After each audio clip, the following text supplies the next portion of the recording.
बिल्कुल। तो यासिर से कैसे मुलाकात हुई?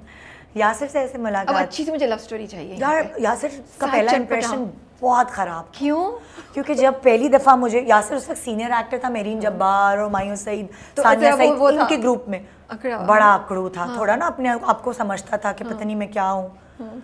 मुझे लगता था कि उसको अपने गोरे रंग पे ज़्यादा ही फख्र था या क्या, इतराता था बहुत ना। सो पहले दिन जब मैं उस वक्त नई नई थी बिल्कुल ना वो, तो मुझे एक ड्रामा मिला, मैंने कहा अच्छा यासिर नवाज़ है मेरे साथ, सही है ज़रा, सही है पुराने एक्टर।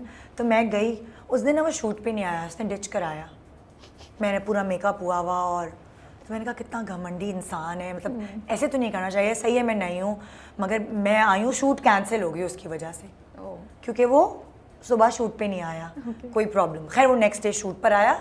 सो पहला इंप्रेशन मैंने उसे बोला आप तो बहुत घमंडी हैं, आपने ऐसे किया ये वो, लेकिन फिर उसके बाद उसका इंप्रेशन तब्दील हो गया, क्योंकि उसका सेंस ऑफ ह्यूमर इतना अच्छा था कि मुझे उसके साथ काम करके बहुत मज़ा आया ना। वो एक सिंगल प्ले था और हमारी शादी के बाद चला, जिसमें मैंने उसको थप्पड़ भी मारा था। तो सबने कहा कैसी कैसी बीवी है, थप्पड़ मारा अपने मियाँ के मुंह पे। वो उसमें एक सीन था जो शादी से पहले रिकॉर्ड हुआ था, वो बाद में चला। ये मोहब्बत की बात कर रही हैं? नहीं, मोहब्बत इसके बाद हुआ? ये वो उसमें छोले बेचने वाला बना था और मैं कोई अमीर लड़की होती हूँ, उसको मुझसे प्यार हो जाता है। अच्छा, वो ये मोहब्बत का सेट नहीं है? नहीं, ये मोहब्बत इसके बाद हुई, क्योंकि मोहब्बत में मोहब्बत हुई थी ना आप लोगों हाँ, को। तो जब मोहब्बत टेलीफिल्म बन रही थी, यासिर के दोस्त हैं वो उसको डायरेक्ट कर रहे थे, प्रोड्यूस कर रहे थे, तो सॉरी, तो इस वाले ड्रामे में कुछ दिल में नहीं, कुछ नहीं कुछ हुआ? भी नहीं, कुछ होता ही नहीं हुआ यहाँ पे। हमने 7 सीरियल की, जिसमें कैरेक्टर ऐसा था कि मैं सेट पर आती थी, यासिर चला जाता था, यासिर सेट पे आता था, मैं चली जाती थी, कुछ नहीं हुआ, बस सिर्फ हमारी सलाम दुआ हुई, हंसी मजाक हुई थी, एंड देन कुछ भी नहीं। ठीक है, कोई कनेक्शन नहीं थी। फिर मोहब्बत के सेट पे वो लोग एक कोई लड़की ढूंढ रहे थे मेन लीड के लिए, तो यासिर ने मुझे रेकमेंड किया कि वो अच्छी है, काजिम पाशा की बेटी है, उस वक्त काजिम पाशा की बेटी थी ना, अपना कोई लेना देना ही नहीं था, निदा यासिर कोई नहीं थी, निदा पाशा को कोई नहीं जानता था, वो काजिम पाशा की बेटी है ना, उसको ले लो, नई आई है। सो खैर मुझे मोहब्बत के सेट पे मैं गई, उस पर मेरा यासिर के साथ अच्छा काम था, तो जब काम ख़त्म होता था तो उस वक्त तो प्रोडक्शन के इतने मज़े नहीं थे कि निदा के लिए अलग गाड़ी है तो फलाने के लिए अलग गाड़ी है, हम इकट्ठे ही वैन होती थी, ENG वैन में आगे लड़कियों को बिठा दिया जाता था। अब मैंने कहा यार मैं इतनी देर में घर पहुंचूंगी सामान उतारते हुए, इतने हमारे थोड़ी भरम थे कि हमें अलग गाड़ी मिलेगी। तो यासिर ने कहा अच्छा आपका घर करीब है, मैं आपको छोड़ दूंगा। बस उसी घर छोड़ने में पटाया नहीं, मुझे तो कानों कान खबर ही नहीं हुई। घर छोड़ते थे और मुझे क्योंकि मुझे लगता था एक मूंछों वाला आदमी मुझसे कितना बड़ा होगा ये, सो वो मुझे तो डर लगता था यासिर से। तो बातचीत नहीं होती थी? मतलब होती थी, मस्ती मजाक, ये यासिर को जहाँ मौका मिलता था सो जाता था वो। अच्छा, अब मैं मेकअप हो रहा है, वो टेबल के नीचे जाके सो गया, तो हमें बात करने का इतना मौका नहीं। जब लोग गाड़ी की राइड में बात करते होंगे ना, हाँ उस वक्त बात होती थी, उस वक्त बातचीत ऐसी इधर उधर की बात होती थी, कोई नहीं ऐसा लगता था कि आदमी मुझ में इंटरेस्टेड है या कुछ ऐसा नहीं लगता। अच्छा, और मुझे तो वैसे ही यासिर ना थोड़ा सा एक रोबदार पर्सनैलिटी, और वो लगता था, डर लगता था इससे। तो जब इसी तरह यासिर मुझे घर छोड़ने एक दफ़ा जा रहा था, तो उसने घर का रास्ता बदल के PTV का रास्ता ले लिया और वो घुमा के गाड़ी जाने लगा। मैंने कहा कहाँ जा रहे हैं? सो वो कहने लगे वो मुझे तुमसे कुछ बात करनी है, तो जब जूस पीने चले, मैंने कहा नहीं मुझे नहीं जाना। अच्छा, मेरे अम्मी अब्बू की तरफ से मुझे कोई पाबंदी नहीं थी, उन्होंने कहा अगर तुम्हें कोई लड़का ऑफर करे कि मेरे साथ रेस्टोरेंट चलो या कहीं उसे घर ले आना चाय पिलाने, कहीं जाना मत। बहुत लिबरल थे वो, लेकिन हमारे घर के कुछ रूल्स थे। मैंने कहा नहीं मैं नहीं जा रही जूस पीने, वो भी ग्रुप में जाए अलग, अकेले मैं आपके साथ कहीं नहीं जा सकती, मुझे घर से इजाज़त नहीं है। तो उन्होंने रास्ता लंबा कर लिया और वो PTV की सड़क पे उसने मुझे प्रपोज किया कि मुझे तुमसे शादी करनी है। और मैंने आपको पता है क्या जवाब दिया? नहीं आप सिंधी है, मैं आपसे शादी नहीं कर सकती। कह रहे क्या? मैं सिंधी हूँ, हिंदू थोड़ी हूँ, तुम ये क्या कह रही हो? हमारा मजहब एक है, तुम ये क्या कह रही हो? वो सोचा मुझे रिजेक्शन का क्या वजह से रिजेक्ट किया? मतलब तुम रिजेक्ट करो कि मेरी कहीं और रिश्ता हुआ है, मेरी कहीं और मंगनी हुई है, ये क्या बात हुई? अच्छा, ये बहस चल रही है आप दोनों के हाँ, फिर वो कह रहे ये क्या बेवकूफ़ी का जवाब है कि नहीं आप सिंधी है, मैं आपसे शादी नहीं कर सकती। क्योंकि मुझे वो डर था यासिर के अब्बू का, ड्रामे देखकर एक वो इम्पैक्ट बना हुआ था कि होए वो एक के सिंधियों में वो एक रोब होती है, पर्सनैलिटी होती है, मतलब एक गलत था वो। मेरे पास एक दिमाग में गलत परसेप्शन था जो नहीं है ऐसा। अच्छा, तो फिर आगे क्या हुआ? फिर हाँ, मैंने यासिर को साफ मना कर दिया कि हो ही नहीं सकता, नामुमकिन, ये नामुमकिन। बहुत ही दुखी ड्रॉप किया होगा वापस। नहीं तो कहने का अच्छा बस हमारी दोस्त, मैंने अब बोल दिया आपको, लेकिन प्लीज़ अब कोई इस पे हमारी सलाम दुआ ख़त्म नहीं होनी चाहिए। ओके, ठीक है।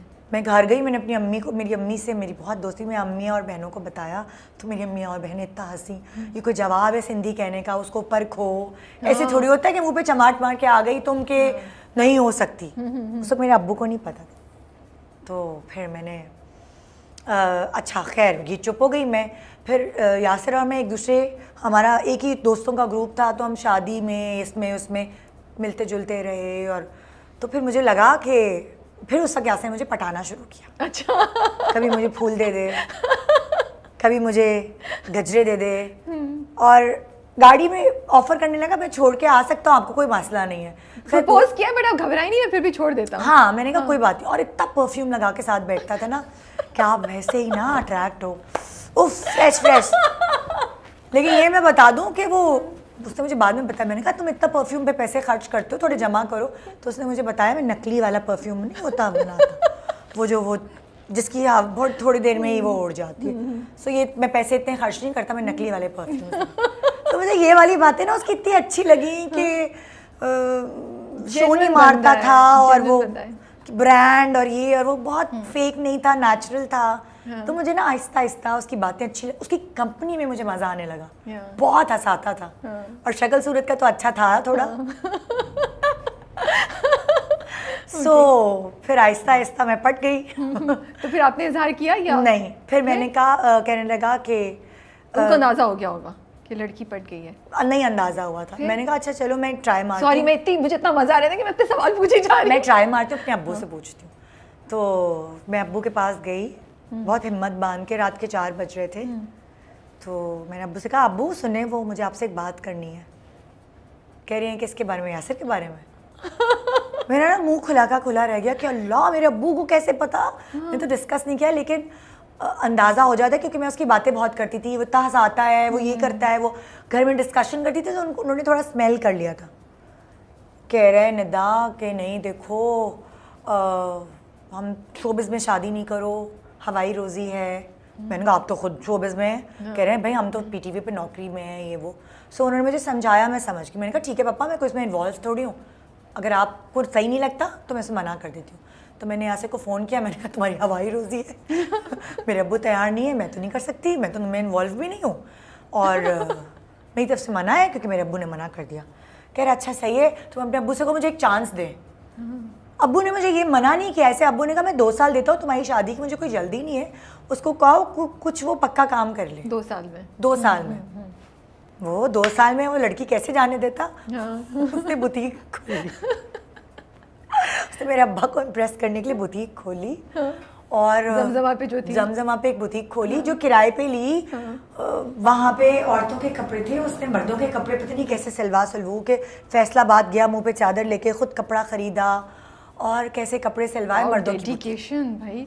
हाँ, बड़ी जबरदस्त लव स्टोरी है यहाँ पे यार। फिर उसने बुटीक की इनॉग्रेशन की, मेरे अब्बू को बुलाया। मेरे अब्बू सारे कार्ड सही खेले। कुर्ता गिफ्ट करने गया उनको। भाई सारे मर्द हजरात सुन ले, अच्छी टिप्स मिल रही है यहाँ पे। तो मेरे अब्बू को कहा, मेरे अब्बू ने कहा अरे भाई इसने तो 2 महीने में ही मतलब 2 साल किया। तो वो भी थोड़ी इस चीज़ से इम्प्रेस हुए। खैर फिर उन्होंने थोड़ी हामी, उन्होंने कहा अच्छा सही है, घर वालों का, घर वाले तो रिश्ता लेके आ गए। फिर हम उनके घर गए, हमने उनका घर देखा, इस तरह हमारी मंगनी की बात तय हो गई। और फिर हमारी मंगनी तय हुई, और फिर मेरी यासिर से जो एक्चुअल वाली अटैचमेंट होती है वो मंगनी के बाद शुरू होगी। और कितने अर्से बाद शादी हुई आप लोगों की? 1.5 साल बाद शादी हुई, और बुटीक के कुछ ही महीनों बाद, वो मंगनी के कुछ ही महीनों बाद बुटीक बंद हो गई। तो अब्बा ने पूछा नहीं तब, या तब तक अब्बा ने कहा चलो अब्बू ने कहा मुझे फंसाने के लिए तुम लोगों ने बुटीक खोली थी, तुम लोगों की प्लानिंग थी। मगर माशाल्लाह यासिर बहुत अच्छा काम करता, अच्छा अर्न कर रहा था, उसको बुटीक की ज़रूरत नहीं थी। उस वक्त अब्बू को थोड़ा सा आइडिया नहीं था, पीटीवी का नहीं दौर था कि खाली एक ही चैनल हो, उस वक्त ज़्यादा चैनल्स थे और एक्टर्स बहुत अच्छा अर्न कर रहे थे।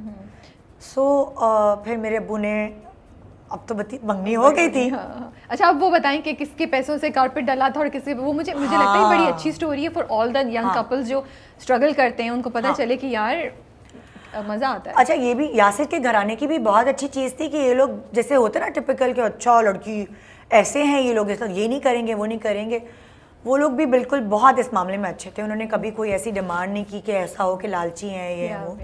सो वो कभी हमें ऐसी फीलिंग नहीं आई। मेरे हमारे यहाँ रूल था कि हम अपने बच्चियों को पढ़ा लिखा के ससुराल भेजेंगे, हम कोई जहेज़ और ये कोई डिमांड्स पूरी नहीं करेंगे। वेरी गुड, माशाल्लाह। मेरे अम्मी अब्बू का ये रूल था और उन्होंने तीनों बेटियों के साथ ऐसा ही किया। हम लोग जब हमारी शादियाँ हुई तो हमारे पास बैंक बैलेंस अपना कमाया हुआ था, हम अपने पैरों पे खड़े थे, हम स्टैब्लिश थे छोटी उम्रों में ही। मेरी 21 साल में शादी हुई, दूसरी बहनों की भी 24 में, किसी की इस तरह, लेकिन हम स्टैब्लिश थे बहनें। सो जब मेरी यासिर से शादी हो रही थी तो जैसे बेडरूम सेट मैंने अपनी जो पैसे जमा किए थे एक्टिंग करके उससे बनाया, यासिर ने कारपेट डलवाया, उसने एसी लगाया, पर्दे लगाए, मैं फ्रिज लेकर आ गई अपने पैसों से, टीवी कर लिया। सो हमने मिल के यासिर के सब घर वाले नीचे रहते थे, हमने ऊपर का अपना एक पोर्शन सेट किया कि हमारे दोस्त वोस्त आए तो हमारा ड्राइंग रूम हो या वो हो, हम सब इकट्ठे रहते थे। तब दानिश उस वक्त मैरिड नहीं था, दूसरे भाई की शादी हो गई थी। सो मैं एक ऐसे भरे पूरे घर में शादी होके गई। माशाल्लाह माशाल्लाह।